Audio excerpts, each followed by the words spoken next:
Hi, welcome to video number 3 in Small Press Distribution's How-To for Aspiring Young Publishers. My name is Brent Cunningham. I'm the Operations Director at Small Press Distribution.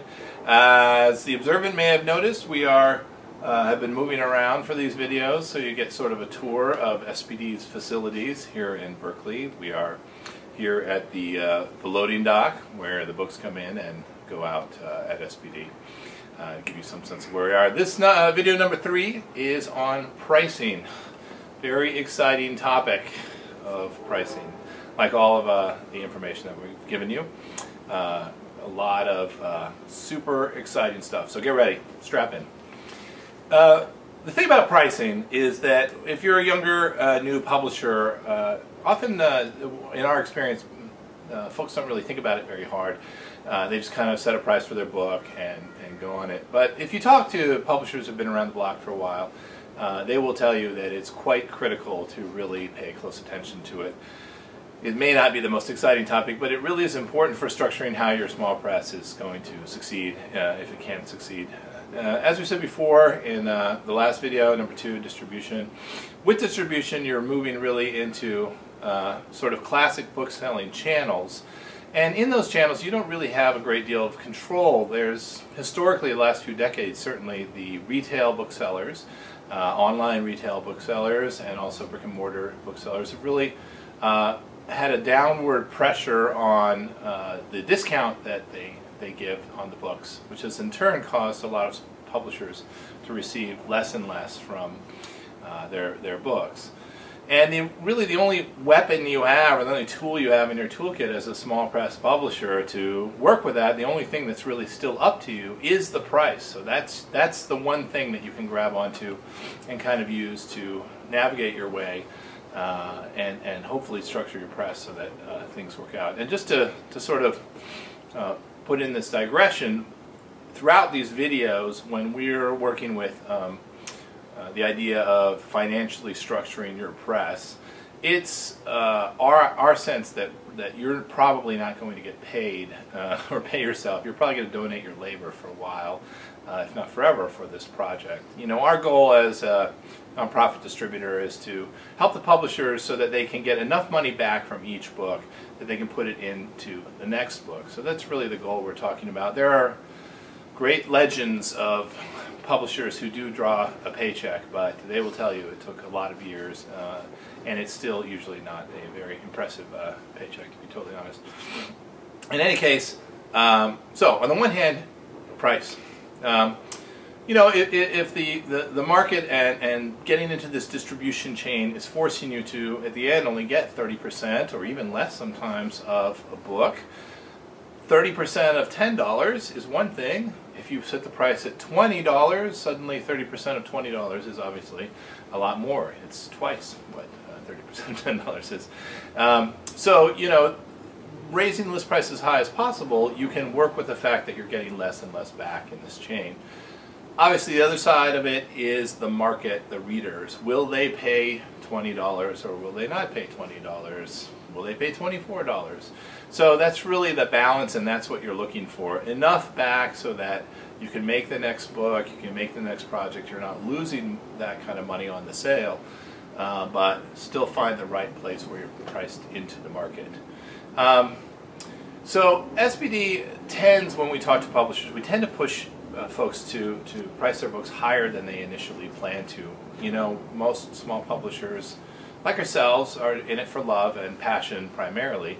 And so there's a desire to price it as low as possible because you imagine that reader who you really want to have the book, and you think, well, if you price this really low, then it will just fly out the door. There's a couple of problems along with the fact that if you price it too low, you're probably not going to stay in business, and so you're really not doing anybody any help. You're not going to be able to make that next book.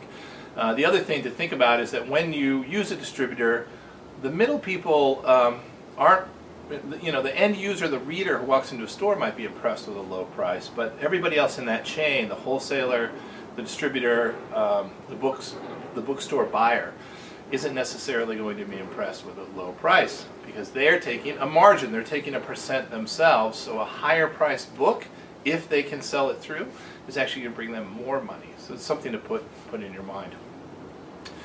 One more thing, just to think about and keep in your mind when you start thinking about pricing. Printers, of course, charge by the page, so you need to think about your page count for the book. When you compare other similar books, try to find books that are about the same price. There is a strange quirk in the book selling market where once you get around 300, 400 pages, a lot of customers, a lot of readers, they don't really expect or they won't think to themselves that they are willing to pay extra money for the extra 100 pages at that point. They expect a 300-page novel to cost about what a 400, 500-page novel. Most SPD presses tend to be poetry presses. The fiction even tends to be around 100, 150 pages, so I don't really have that problem. Anyway, basic advice that we give time and time again for how to price a book. Step one, figure out the cost of your book.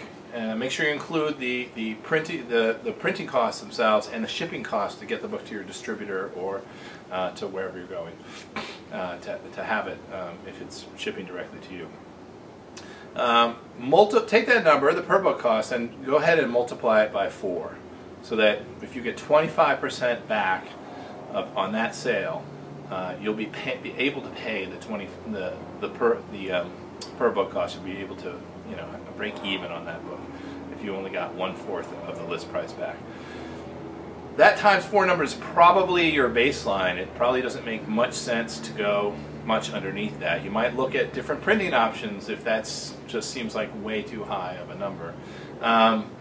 So you've done that, you've got kind of your baseline. Walk into a bookstore, physically go to a bookstore, look at books that are similar to your book, and figure out how those books, whether they are overpriced or whether your book is underpriced and by how much. We really think it's important to go literally into a bookstore. A book can look very different physically. It can be a different size. Comparative books that seem like they should be the same price. One might have really obvious, production values that are fairly low. So I wouldn't really do it online and try to do this comparison online. I would want to handle the books and say to yourself, if I were a customer and I had your own book, I had this book in my hand and I want to buy it and I start going towards the register, would the price alone cause me to turn around and put the book back on the shelf? And if so, you may feel like you're pricing it out of the market. Once you've done that, I would say another good piece of advice we have at on our website, www.spdbooks.org, in the publishers section, you get to the publisher handbook, and in there is a chart that compares university presses, some independent presses, what they price for their books at different page counts. And so that can be helpful to give you a sense of the market. And then I think overall you need to think of it as, these are specialty items that you're producing. These are small batch items. The books cost more than they would cost a large publisher who can do the books in very large runs. As they do larger runs, each book costs less. So it's good to kind of put in your head, well, just because I'm pricing at the top of the market, this is a specialty item. In many other fields, specialty small batch stuff, people are used to paying more. Unfortunately, buyers usually think of books as sort of equivalent, but I still think it's important to put that in your head when you sit down and say, okay, go ahead and price it.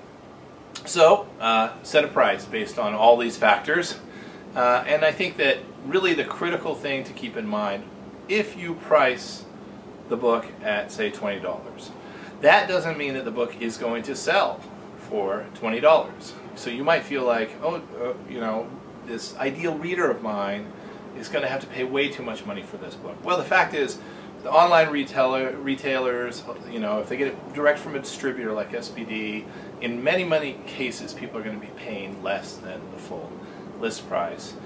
On top of that, if the price is higher, and this is the core, if the price is higher, you don't have to sell the book yourself when you sell it direct for that price either. You can have that book on that $20 book on your website for a constant 50% off discount, and you're getting $10 from each of those sales, and that might be perfectly fine for you. And what you're doing is undercutting your distributor, you're undercutting Amazon, you're undercutting other sellers, and that draws people into your website and allows those folks who are close into your project to get the book for a very fair, reasonable price if they're willing to do the work to find their way to your website.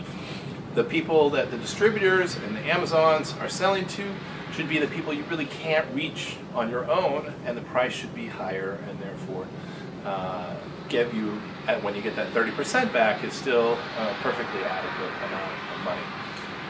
All that, again, within the context of there is a point where you can price yourself out of the market. So that's an overview.